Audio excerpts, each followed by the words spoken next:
하나님의 선물이라는 제목을 가지고 말씀을 나누겠습니다. AD 57년경 바울이 전도 제3차 전도 여행을 하는 중에 고린도 교회에 3개월간 머물게 됩니다. 그곳에서 성령의 감동을 받아서 서신을 보냅니다.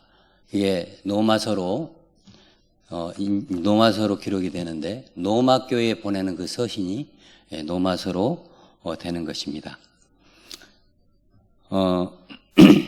고린도 항구에 갱그리아 항이라는 항이 있는데 갱그리아 교회에 베베 여집사를 통해서 로마 교회를 서신을 전달합니다.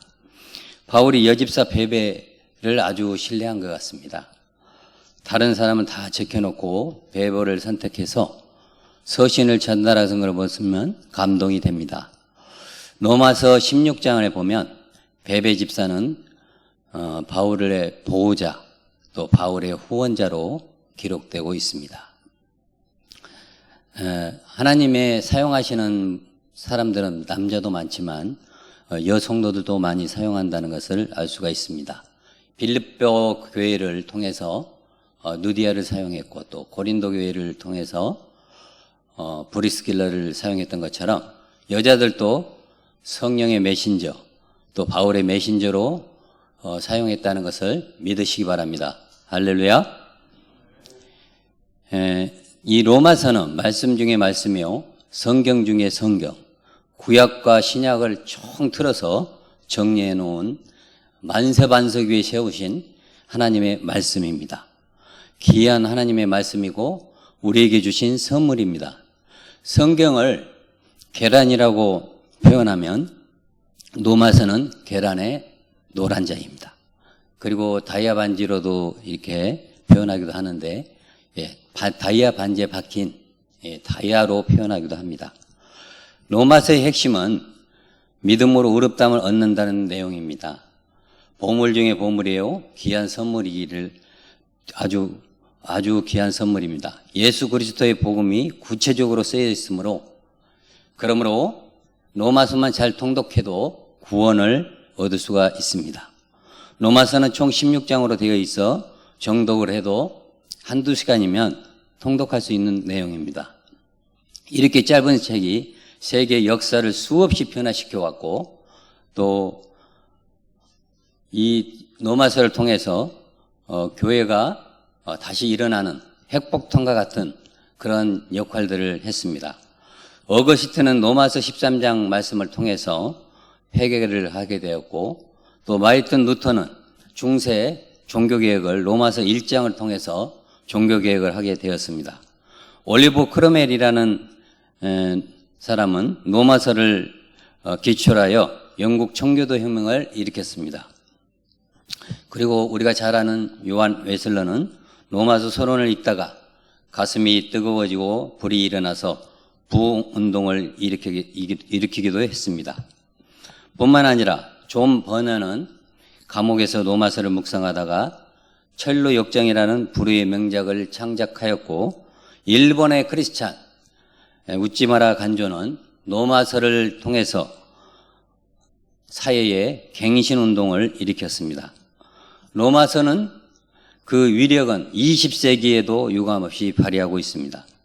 유럽 신학계의 온통 자유주의와 인본주의로 물들었을 때 독일의 신학자 칼 바르트는 자유주의 사상에 물든 기독교 진영에 로마서를 투척했습니다. 당시 신학자 칼 아담은 이를 이렇게 얘기했습니다. 자유주의자들의 놀이터에 던진 폭탄이라고 평가를 했습니다. 이처럼 로마서는 교회의 위기에 처했을 때마다 위기를 돌파하는 핵폭탄의 위력을 여지없이 발휘했습니다. 로마서는 이런 엄청난 변화의 힘을 가진 것은 저자인 바울이 자신의 큰 경험을 한 자이기 때문입니다. 바울은 원래 지극히 작은 자기만을 위해서 살았던 사람이었습니다. 하지만 그가 거듭남을 경험하고 하나님의 은혜를 받고 또 세계 선교를 위해 헌신하는 자로 변화가 되었습니다. 그는 교만한 자에서 겸손한 자로 바뀌었고 편파적인 민족주의자가 하나님의 비전을 품는 글로벌 리더로 변화된 후 로마서를 썼기 때문인지 로마서를 읽고 묵상하는 사람들에게 엄청난 변화가 나타납니다. 기독교는 변화의 종교입니다. 기독교 복음의 핵심은 새 생명, 새 사람의 거듭나게 하는 능력입니다. BC에서 AD로 변한 점을 가져다 줍니다. 한마디로 복음의 능력 그 자체인 것입니다. 그래서 죄인이 의인으로 바뀌고 연약한 자가 강한 자가 되고 혼탁한 시대를 능력 있는 그리스도인으로 살아가도록 해줍니다. 오늘 본문 로마서 1장 1절에서 6절까지가 서론 부분인데요. 1절 말씀을 우리가 같이 한번 읽어보기로 하겠습니다. 예수 그리스도의 종 바울은 사도의 부르심을 받아 하나님의 복음을 위하여 택정함을 입었으니, 바울은 로마서를 시작하면서 먼저 자신을 소개하고 있습니다. 현대 사회는 스펙이 아주 중요시 여기고 있습니다. 그래서 사람들은 자신을 소개할 때마다 주로 스펙을 말합니다. 그리고 다른 사람을 판단할 때도 스펙을 들여다보곤 합니다. 사도 바울은 그 당시 대단한 스펙을 가진 사람 중 한 사람이었습니다. 일명 그는 금수저를 물고 태어난 사람이었습니다. 그는 사울왕을 배출했던 명문 베냐민 지파 출신이었습니다. 쉽게 말한다면 그는 왕가 출신이라는 것입니다. 또한 그는 히브리인 중에 히브리인이었습니다. 이는 양가 모두 부모가 종종 유대 가문으로부터 왔음을 의미합니다. 뿐만 아니라 그의 스승은 당대 최고 존경받는 율법 석학으로 꼽히는 가말리엘이었습니다. 그의 문화에 들어간다는 것은 지금 하버드 대학교 로스쿨에 들어가는 것과 같았습니다. 게다가 그는 당시 온 세상을 지배하던 로마 제국의 시민권자이기도 했습니다. 그랬던 그가 로마 교회를 향해 보낸 편지의 첫 서두에 자신의 정체성을 드러내는 방식은 신선한 충격을 주고 있습니다. 그것은 자신을 예수 그리스도의 종으로 소개하고 있기 때문입니다. 종은 헬라어로 둘로스라는 기본적인 의미가 있습니다. 그리고 노예입니다. 노예는 오직 주인의 명령에 따라 움직일 뿐 자신의 의사는 전혀 내세울 수가 없는 신분입니다. 그래서 바울은 자신을 예수 그리스도 종이라는 사실을 매우 영광스럽게 생각하고 로마서 서두로부터 밝히고 있습니다. 바울이 자신을 예수 그리스도의 노예로 살 수 있게 된 것이 이 세상의 어떤 지위보다 명예보다 귀하게 생각한 것입니다. 바울이 이러한 둘로스란 단어를 사용한 데는 적어도 두 가지 사상적 배경이 가지고 있습니다. 주라는 말, 키오리스의 반대어로 종이라는 단어를 사용하면서 자신의 예수님의 소유임을 신앙적으로 고백하고 있는 것입니다. 예수님의 삶을 주인으로 모시고 절제히 순종한 삶을 살아가는 바울은 그 모습이 정말 하나님의 그 마음을 닮아가고 있는 것입니다. 그래서 로마서 14장 8절은 이렇게 고백하고 있습니다. 우리가 살아도 주를 위해서 살고 죽어도 주를 위해서 죽나니 그러므로 사나 죽으나 우리가 주의 것이로다 라고 말씀하고 있습니다. 여러분은 혹시 어떤 삶을 살고 계신지요? 대신 나가 들어가지 않는지요? 우리가 살아도 나를 위해서 살고 죽어도 나를 위해 죽나니 그러므로 사나 죽으나 우리는 나의 것이로다. 나를 위해서 사는 사람들이 내가 복음이라고 부르는 그런 언어입니다. 그런데 여기서 우리가 한 가지 질문을 할 수가 있습니다. 사도 바울은 예수님을 영접한 이후로 평생 예수 그리스도의 종으로 살았습니다. 그래서 자신을 원래 화려한 모든 것을 다 내려놓고 험하고 힘든 삶을 선택했던 것입니다. 그가 예수님의 종된 삶을 살면서 얻은 것이 무엇일까요? 그것은 바로 자유입니다. 진리는 참 역설적입니다. 그가 누렸던 자유를 주님을 위해 포기하고 종으로서 삶을 살았던 바울이 가장 풍성하게 누렸던 삶은 바로 자유의 삶이었습니다. 그는 물질에 대해서 자유했습니다. 왜냐하면 종에게는 물질의 소유권이 없기 때문입니다. 그래서인지 바울은 자비랑 선교사였습니다. 자신의 가난함과 부족함에 그를 불행하게 만들 것이 아니라 오히려 물질에 대한 탐욕에서 자유로운 삶을 살 수 있었습니다. 그는 또한 권력과 명예에 대해서도 자유한 삶을 살았습니다. 종에게는 명예도 권력도 있을 수가 없기 때문입니다.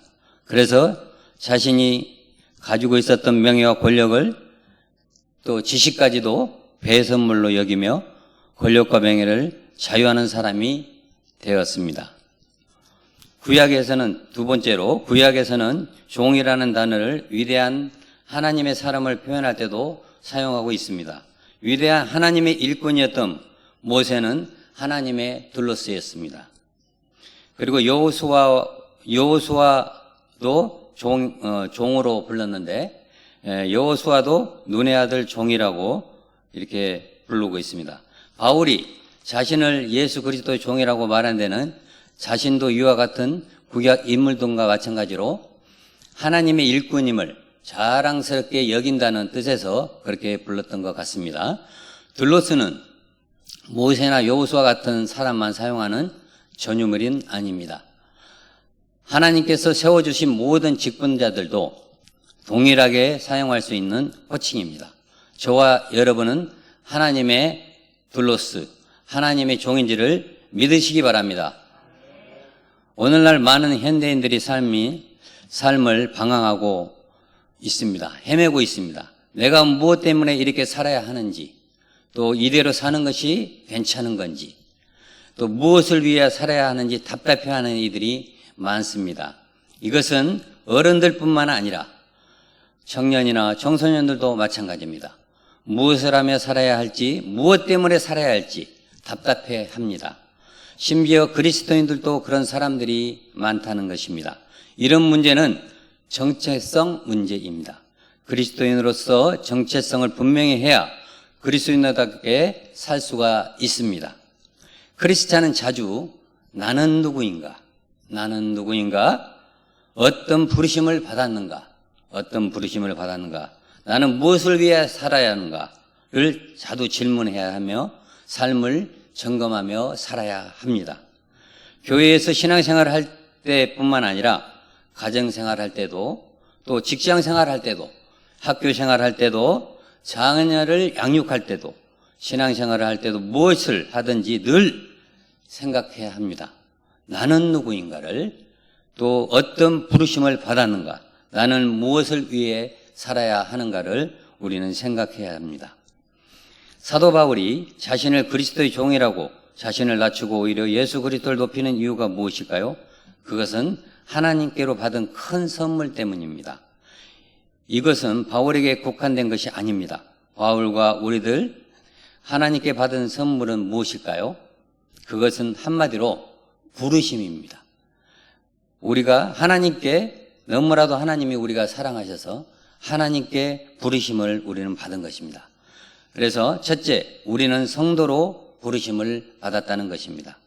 두 번째로는 우리는 하나님의 일꾼으로 부르셨다는 것입니다.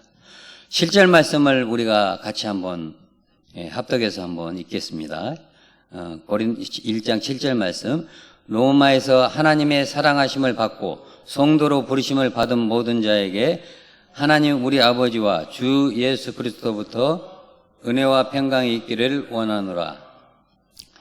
아멘. 하나님께서 우리에게 주신 최고의 선물은 예수 그리스도를 통해 베풀어 주신 구원입니다. 우리가 받은 구원은 우리의 노력이 아닌 전적인 하나님의 은혜임을 믿으시기 바랍니다. 에베소서 2장 8절에 너희는 그 은혜로 인하여 믿음으로 말미암아 구원을 받았으니 이것은 너희에게 난 것이 아니요 하나님의 선물이라. 두 번째로 우리는 하나님의 일꾼으로 부르셨다는 것입니다. 1절 한번 우리 같이 읽겠습니다. 예수 그리스도의 종 바울은 사도로 부르심을 받아 하나님의 복음을 위하여 택정을 입었으니, 바울은 예수 그리스도의 종이지만 또한 사도로 부르심을 받았다고 이렇게 고백하고 있습니다. 사실 바울만 특별한 부름을 받은 걸까요? 그렇지는 않습니다. 하나님을 믿는 모든 그리스도인들은 성도로 부르심을 받은 동시에 하나님의 일꾼으로 받았습니다. 왜냐하면 하나님께서는 하나님의 사람을 통해 이 세상에 하나님의 나라로 변화시켜 나가기를 원하시고 있기 때문입니다. 오늘 말씀 중에 베베 여집사를 통해서 고린도 교회에 서신을 전하게 됐는데, 참 이 고린도 항구에서 갱그리아 교회에서 로마까지 가는 데는 엄청난 거리가 있다고 합니다. 이 직선거리로만 해도 한 1050km가 된다는데, 뺑 돌아간다면 1300km에서 1500km가 된답니다. 그런데 베베를 사용해서 그 서신을 전달했는데, 이 서신이 만약에 잃어버리기라도 했으면은, 이 본물을 잃어버리기라도 했다면은 어떻겠습니까? 큰일이 아니겠습니까? 그러나 주님의 은혜로 이 서신이 로마에 도착해서 많은 로마 교인들은 그때 당시 교회가 크게 형성되지 않는 상태에서 조그만 가정교회로 이렇게 교회를 운영하고 있었습니다. 그리고 지하교회로 운영하고 있었기 때문에 그때 당시에는 유대교나 우리 기독교가 많은 갈등이 있었고 또 이단들이 난무하고 있었던 그 상황이었습니다. 그래서 이 로마서가 로마에 도착함으로써 이 로마서가 그들에게 교칙이 되고 이 로마서를 통해서 그들의 신앙의 중심이 잡힌 걸로 믿습니다. 이 로마서를 통해서 하나님의 역사가 많은 역사가 일어나고 또 많은 사람들이 변화를 이루었는데요. 여기서 말하는 바울은 종은 주인에게 전적으로 속해 있는 존재입니다. 그래서 생명의 열탈권이 주인에게 있습니다. 주인에게 절대로 순종해야 합니다. 그래서 주님만이 주인만을 위해 살아야 합니다. 오로지 주인에게 영광을 돌려야 합니다. 바울은 기꺼이 예수 그리스도의 것이 되고자 했을 때 종됨은 더 이상 수치가 아니라 자랑이 되었습니다. 할렐루야. 찬양 한 곡을 제가 읽어드리고 설교를 마칠까 합니다. 나는 아무것도 아닙니다 라는 제목인데요. 나는 아무것도 아닙니다. 주님의 사랑이 없으면. 나는 아무것도 모릅니다. 주님의 지혜가 없으면. 나는 아무것도 못합니다. 주님의 능력이 없으면. 나는 한순간도 못 삽니다. 주님의 생명이 없으면. 이제 내가 사는 것이 아니요 그리스도가 내 안에 사시니 오직 그의 생명이 나의 생명. 나는 나의 모든 날도도 주의 것. 나는 오직 한 분을 바랍니다. 나의 아버지, 나의 주, 구원의 나의 주.